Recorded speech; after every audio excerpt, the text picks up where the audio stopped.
Y'all know what's going on. It's time for another episode of Doing Time with Joe. I'm your host, Joe Baker, and welcome to the show, y'all. Look here, check this out. The guys in the penitentiary, they know that the people are on to them, right? They don't know what's going on. They done already ran Johnson off the compound, right? You know what I'm saying? But he's out of the penitentiary. They still don't know he the police. But old gal does, right? The gal that they caught up on the pills, you remember her? She knows, but she can't get in touch with her dude because they done moved him, you know what I'm saying, and separated him from the compound. He can't use the phone, can't get no mail, none of that kind of stuff. So now they got her isolated. They're giving her a couple of days to think about it, and now it's Friday. She's got to make a decision. And she told them, what does she need to do? They knew then that they had her. So now that they got her, this is what they got to do, right? They're trying to figure out how to get the people that's been doing everything that they've been doing to go ahead and make the move again. But she wants to save her dude. That's all she wants to do. So she tells them, look, let me get one phone call with him. Y'all can monitor the phone call. But she said, I know my man. If I tell him what's going on and I tell him that I can save him, he going to be in favor of it. Now, let me tell y'all something. So y'all can think what you want to think, right?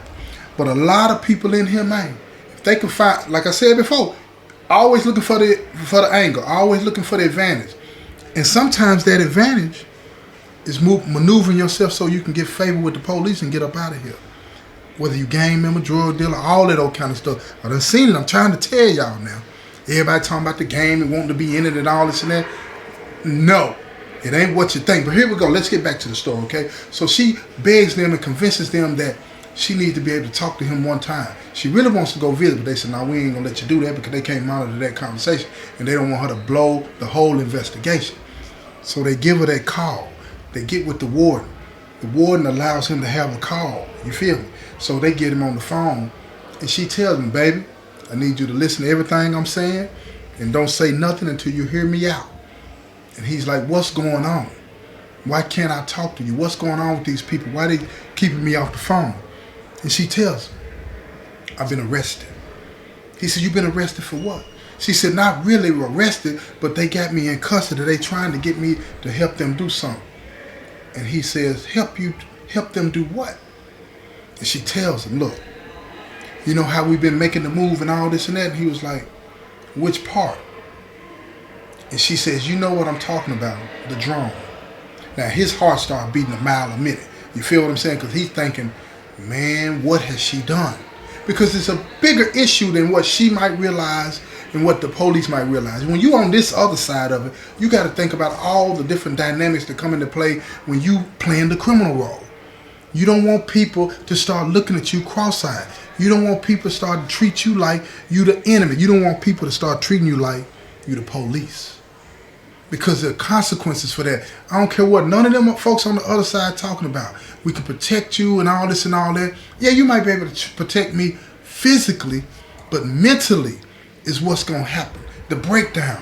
You start to feel like you don't matter no more. Because if your identity is wrapped up in your criminal identity, then when you take that away, then you feel like you don't have anything left.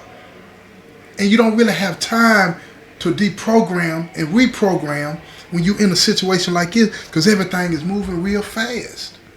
Real fast. So he says, what is it that they want you to do? And she tells him, look, they want me to convince y'all to do another move. And when you do that move, you're going to get busted. But they want to catch you in the act. He tells her, you got to be crazy. Why would you even agree to help them and do something like that? I'm trying to help you, she said. I'm trying to help you. Don't you want to get out of there early? Ain't you tired of getting turned down for parole? Now he thinking. She hit him with that gut shot. Now his interests are involved. Now he got skin in the game. So he's saying this is going to help me get out. So then that's when the detective chimed in. He called out his name. He said, you recognize my voice? And dude said, it sounds familiar. He said, I'm Johnson. And he paused for a second. I'm talking about, you know how you pause and it seemed like it's a long time, but it's really not?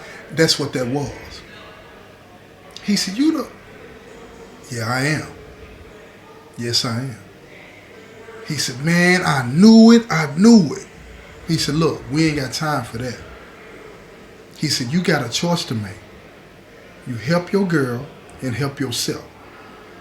Or you keep doing what you're doing and go down and get you some Fed time, and when you go to Fed, you're not getting out. We're going to try to hide you for a long time, decades. Now, what do you want to do? He said, what do I have to do? You got to convince them to make a move. He said, man, they ain't going to listen to me. They ain't going to listen to me. He said, you better make them listen to you. You better make them, because if they don't listen, it ain't no deal. So you got a job to do. Go take care of that and convince them it's time to make a move. Convince them that the threat is gone. And he said, how long I got? He said, we're going to give you the whole week. They're going to let you out in the morning, and then we're going to give you the whole week to get it worked out. But I know you move during the week, so you Monday through Friday, it's got to be one of those days. Now, keep in mind, this is a Saturday. So Sunday's coming up, and then he got them 5 days. Small window. He said, I got it. So Saturday goes on by, Sunday goes by, they let him out later on in that afternoon. He's back out on the compound.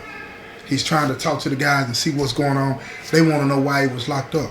He said he don't know, pending investigation. Something happened with his gal, you know what I'm saying, out there. And they thought he might have had something to do with it, but they ain't had nothing to do with him. You feel me?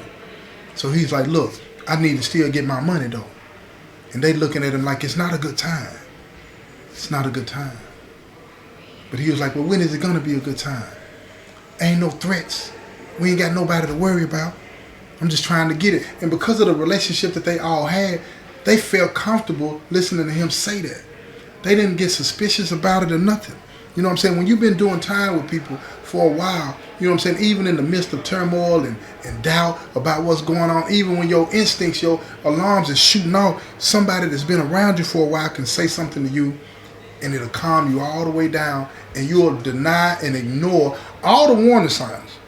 All the warning signs. And that's what was taking place here. The guys were ignoring all the warning signs on stop, don't do it. But they were like, man, let's do something. So they got a big bomb together. And they got it dude, right? But see, there's a problem with that. See, dude, the tech guy, he don't have no really connection to them like that. And his instincts was telling him not gonna happen. So he told him, man, look, we need to wait. Something ain't right. I got my unmarked cars out in front of my house. He said, I don't want to be seen doing anything that can get me caught up. And that's the end of it. And he said, don't call me no more until this blows over. I'll let you know when we're going to get back. They get off the phone. Now they don't know what to do. They scrambling. Because not only did he not want to do it then, he don't want to do it anymore until all the problems are gone away for him out there. So now the guys are discussing, well, why would they still be sitting on him out there? And then dude convinced him, it's got to be something them out there. Ain't got nothing to do with us in here. We in the penitentiary. Folks don't care nothing about us. They already got us. You feel me? But he playing his role. Playing his role.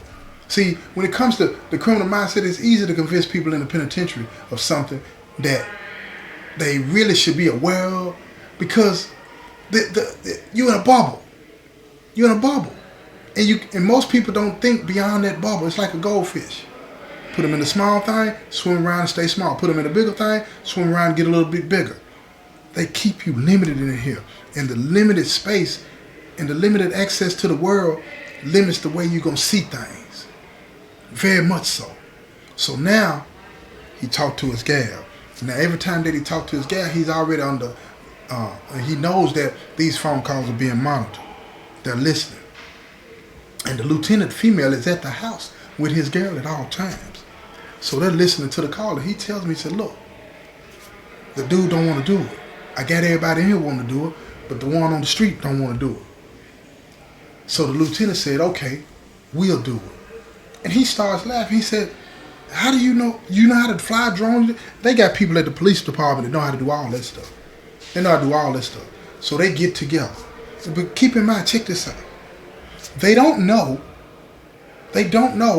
who's out there actually flying the drone. The only problem that they're going to have is the voice. They know their guy's voice. But that's no big deal either. Guess why? Because dude is going to be the one on the phone making sure everything is straight. Because he's in the pod with the guy that lives in the cell that they're going to fly to. So he's going to be running that. The whole thing is going to come off without a hitch. You feel me? And when he finishes on the phone talking about getting it in, he's to call everybody else and let them know everything's straight. And then they'll meet at the spot the next day. So it's on. Wednesday. It's 9 o'clock. Sun gone down. They done got to the spot. You got the lieutenant, you got Johnson, you got his gal. You understand what I'm saying? And you got a couple of tech guys from the police department. They all at the spot. Everything is set. Surveillance, everything is being recorded, everything is being videotaped. The guy out there, the tech guys, they're flying the drone over. They got it loaded down. Really ain't nothing in it. Ain't no drugs in it. You feel what I'm saying? It's a little bit, but not what they think it is. You feel what I'm saying? Just enough to satisfy the case. So they fly it over the fence. It's already cleared. It ain't no big deal. Everybody thinking this and that. Now they done figured out, right, because they had a light at the end on the bottom of the drone. So when they see that light come over, then they can turn the light off. They know it's over the fence when it does that, right? They done got all the routine down. So everybody's looking out the window. They see the light go off. It means it's over the fence. Now it's flying low, hovering right above the ground. Gets to the area, pulls right up to the window. They grab it. The peon grab it. Take the pack off of it. It's loaded down. He opens it up. He ain't really aware that a little drugs in there. The rest of it is fake dope. You understand what I'm saying? So they get it. They take it. They got it. Then they fly another one over and another one. They got 3 big packs. They ready. And a few phones is in there. They're ready. They done already, by getting the pack in, they done conspiracy to violate state law. They flew it over the thing. They got another charge because they flying in restricted airspace. That's the federal charge. It's going down, y'all. It's going down. So now they got everything they need. It's all over the fence. The next day, they chilling. Dude talking to his gal. He nervous. Nervous. Because he don't know how this is going to play out. She tell him everything is going to be fine. They've assured her. And she's got it all in writing. This is what she tell him. She said, I'm going to go ahead and tell you how this is going to break down. She said, in the morning, they're going to bust all of y'all and arrest every one of y'all. And all of y'all going to be taken to the back. And they're going to read all of y'all the charges. They're not going to show you all the evidence, but they're going to tell you they've been surveilling you. And then it's going to be time to make deals. First one to make the deal is the first one's going to get out of it. But you don't have to make a deal. You just hold tight. They're going to make sure that everybody else know that you ain't got nothing to say. That you holding tight. So they break down just like they say. They break down, they come, they hit the pods. They get them all of them are under arrest. They even swoop through and get the dude on the street, the tech guy, not for that issue, but for ones in the past, right? They got all they need. The warden is satisfied. They got the big drug ring that's been busted on the compound. Now, what they're doing is this. They got them all in the back. They're breaking them down. They're telling them, this is what we got on you. Plead guilty now. We're going to give you a little bit, let you go, do your time, come back, get out of state, and then you'll be fine. But if you don't, we're going to put you away for decades. You've been running a major drug ring for years, and it's over. They've been flying a drone up to the window of the cell. Listen to me, y'all. Been flying a drone up to the window of the cell for years. Getting 3 and 4 packs a night. Loaded down. Penitentiary flooded. And everybody thought it was the police. Everybody thought it was the visitors. No. It's the drones. It's the drones, y'all. That's how they was shaking the spot. Now, everybody started copping deals. They don't need them to testify against each other. They just want them to plea out and get it over with and move on. You feel me? They all plead out, except for one person. He didn't have to. He had a deal ahead of time, and guess what happened? Let me tell y'all, this is the funny part about the whole situation. Because did now one of them go to trial? Don't now one of them know that he was working with him the whole time, him and his girl? Don't now one of them know that. But guess what? No need for them to know. They copped out and sung like birds. That's like he did. All of them did the same exact thing. Again, like I said, most people in the penitentiary is looking for an angle. It's about self-preservation. Don't be fooled by the hype. Don't get involved in that lifestyle. I'm telling you what's real. This has been another episode of Doing Time with Joe. I'm your host, Joe Baker, And I say peace, y'all.